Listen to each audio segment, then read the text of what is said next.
Genesis 16. Now Sarai Abram's wife bare him no children, and she had an handmaid, an Egyptian, whose name was Hagar. And Sarai said unto Abram, Behold now, the Lord hath restrained me from bearing, I pray thee, go in unto my maid, it may be that I may obtain children by her. And Abram hearkened to the voice of Sarai.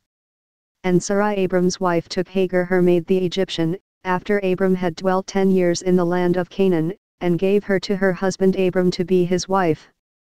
And he went in unto Hagar, and she conceived, and when she saw that she had conceived, her mistress was despised in her eyes. And Sarai said unto Abram, My wrong be upon thee, I have given my maid into thy bosom, and when she saw that she had conceived, I was despised in her eyes, the Lord judge between me and thee. But Abram said unto Sarai, Behold, thy maid is in thine hand, do to her as it pleaseth thee.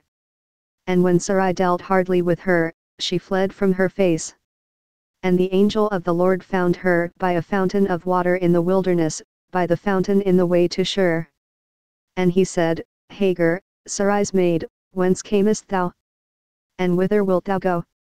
And she said, I flee from the face of my mistress Sarai. And the angel of the Lord said unto her, Return to thy mistress, and submit thyself under her hands.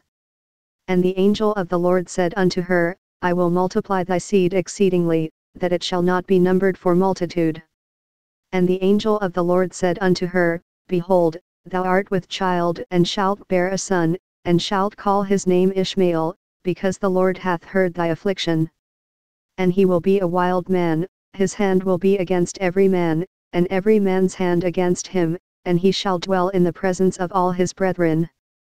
And she called the name of the Lord that spake unto her, Thou God seest me, for she said, Have I also here looked after him that seeth me? Wherefore the well was called Beer-lahai-roi, behold, it is between Kadesh and Bered. And Hagar bare Abram a son, and Abram called his son's name, which Hagar bare, Ishmael. And Abram was 86 years old, when Hagar bare Ishmael to Abram.